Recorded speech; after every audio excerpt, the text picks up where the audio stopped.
ఏదైనా అవసరమైతే పిలుస్తాం, అందరూ బయటకు వెళ్ళిపోండి. క్లాస్ కోసం కాబట్టి దయచేసి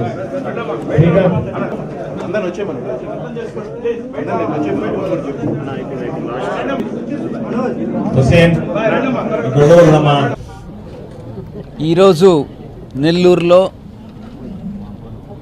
ఈ యొక్క సమావేశం ఏర్పాటు చేసినటువంటి ముఖ్య ఉద్దేశం సిద్ధం మహాసభలు వైఎస్ఆర్ కాంగ్రెస్ పార్టీ గతంలో భీమిలిలోనూ ఏలూరులోనూ రాప్తాడులోనూ 3 సమావేశాలు నిర్వహించుకోవడం జరిగింది. 4వ సమావేశం మేదరమిట్ల దగ్గర ఆఖరి సమావేశం ఎలక్షన్స్కు ముందు సిద్ధం జరగబోతుంది.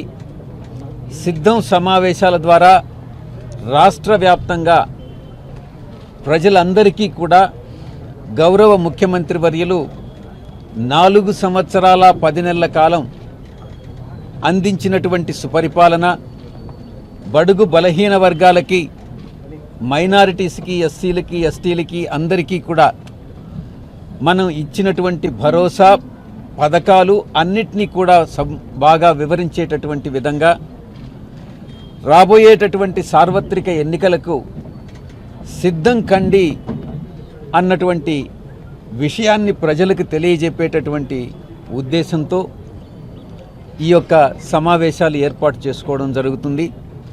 దాంట్లో భాగంగానే 4వ మహాసభ మేదరమెట్లలో జరగబోతూ ఉంది.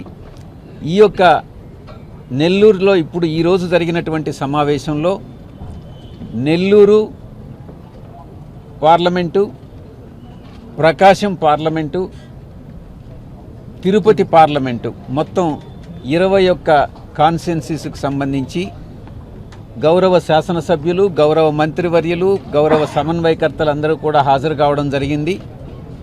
నిన్న పల్నాడు, బాపట్ల, గుంటూరు 3 పార్లమెంటు నియోజకవర్గాలకు సంబంధించి ప్రిపరేటరీ మీటింగ్ అన్నటువంటిది నిన్న జరుపుకున్నాం. మొత్తం 6 పార్లమెంటుకు సంబంధించి ఈ యొక్క సిద్ధం మహాసభ మేదరమెట్లలో జరగబోతుంది. 3వ తారీఖు మార్చి నెల 2024వ సంవత్సరం ఈ యొక్క మీటింగ్ అన్నటువంటిది సిద్ధం మహాసభ గౌరవ ముఖ్యమంత్రి వర్యులు 3వ తారీఖు సాయంకాలం 3 గంటలకి ప్రజలను ఉద్దేశించి ప్రసంగించడం జరుగుతుంది. చూస్తూ ఉన్నారు, భీమిలిలో జరిగినటువంటి సభకు ఏలూరులో జరిగినటువంటి సభకు చాలా వ్యత్యాసం ఉంది. స్పందన అపూర్వమైనటువంటి స్పందన కనిపించింది. ఏలూరు తర్వాత రాప్తాడులో ఆ స్పందన నిజంగా ఒక అజరామరమైనటువంటిది.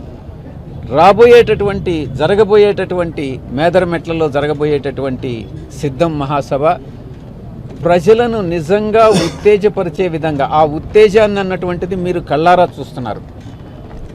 భీమిలి సభకు రాప్తాడు సభకు కానీ పోల్చి చూసుకుంటే భీమిలి సభకు ముందున్నటువంటి పరిస్థితి వేరే, ఈరోజు పార్టీ పరిస్థితి వేరే. రాప్తాడు మహాసభలోనే 1 మిలియన్ 10 లక్షల పైచిలుకు ప్రజలు హాజరయ్యారు స్పాంటేనియస్గా.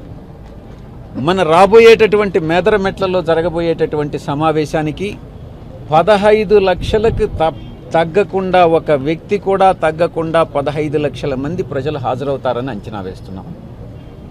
స్పందన అన్నటువంటిది అపూర్వమైనటువంటి స్పందన. లబ్ధిదారులు కానీ, పార్టీ యొక్క విధి విధానాలు నచ్చినటువంటి వాళ్ళు కానీ, పార్టీ పట్ల అభిమానం చూపించేటటువంటి ప్రతి ఒక్కరూ కూడా, గౌరవ ముఖ్యమంత్రి గారి పట్ల అభిమానం చూపించేటటువంటి ప్రతి ఒక్కరిలో ఉన్నటువంటి స్పందన నిజంగా అపురూపమైనటువంటిదిగా కనపడతా ఉంది.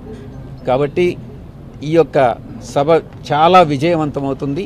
ఈ సభ ద్వారా ప్రజలకి దిశానిర్దేశం చేస్తారు గౌరవ ముఖ్యమంత్రి గారు. ఈ గత 4 సంవత్సరాల 10 నెలల కాలంలో ఏం చేశాం, రాబోయేటటువంటి 5 సంవత్సరాల కాలంలో 2024 నుంచి 29 వరకు ఏం చేస్తామన్నటువంటి దాన్ని కూడా ఆయన దిశానిర్దేశం చేయడం జరుగుతుంది. పార్టీ నుంచి ఎవ్వరూ కూడా ఆ రకంగా దూషించింది లేదు. ఆయన సౌమ్యుడే. ఈరోజు అదే చెప్తాం, ఏ రోజైనా కూడా అదే చెప్తాం. వేమిరెడ్డి అన్నని ఎవరు కూడా దూషించడం అన్నటువంటిది జరగదు. ఆ విధంగా ఎవరిని కూడా పార్టీ దూషించడం అన్నటువంటిది జరగదు. YSR Congress party BC, SC, ST, minorities, బడుగు బలహీన వర్గాలకు చెందినటువంటి పార్టీ. అగ్రవర్ణాల్లో కూడా బడుగు బలహీన వర్గాలు ఉన్నారు. ఆర్థికంగా వెనుకబడినటువంటి వాళ్ళు ఉన్నారు అగ్రవర్ణాల్లో కూడా.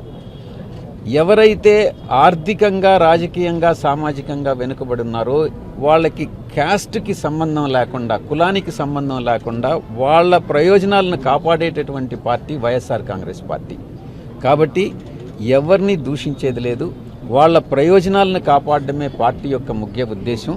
మా విధి విధానాలన్నీ కూడా మా గౌరవ ముఖ్యమంత్రి గారు ఆ దిశలోనే పనిచేస్తున్నారు. భవిష్యత్తులో కూడా అదే దిశలో పనిచేస్తారు. త్వరలో 1-2 రోజుల్లో పార్టీ శరశ్చంద్రారెడ్డి నాకు తెలిసినంత వరకు పోటీ చేయరు. అది సోషల్ మీడియాలో కల్పించినటువంటి అభూత కల్పన. అంతవరకు నేను చెప్పగలను. మేనిఫెస్టో అన్నటువంటిది తయారు చేస్తూ ఉన్నాం. అది మేనిఫెస్టో పూర్తి కాగానే, తయారు కాగానే విడుదల చేయడం జరుగుతుంది. వేమిరెడ్డి ప్రభాకర్ రెడ్డితో పాటు కీలకంగా ఉన్నటువంటి ముఖ్య నేతలంతా కూడా టీడీపీలో చేరబోతున్నట్టుగా ఇప్పటికే సమాచారం. వేరే ఎవరు చేరుతున్నారు? ఓవరాల్ గా గ్రౌండ్ లెవెల్లో జరుగుతుంది. అదే ఎవరు చేరుతున్నారు? ఊరికే చూద్దాం. వెళ్ళే వాళ్ళు వెళ్తూ ఉంటారు. చూద్దాం. తాత్కాలిక జిల్లా అధ్యక్షులు కాదు, పర్మనెంట్ జిల్లా అధ్యక్షుల్ని 1-2 రోజుల్లో బై మండే, ట్యూస్డేకి అపాయింట్ చేయడం. బహుశా నెక్స్ట్ వీక్లో జరుగుతుంది. Right, thank you.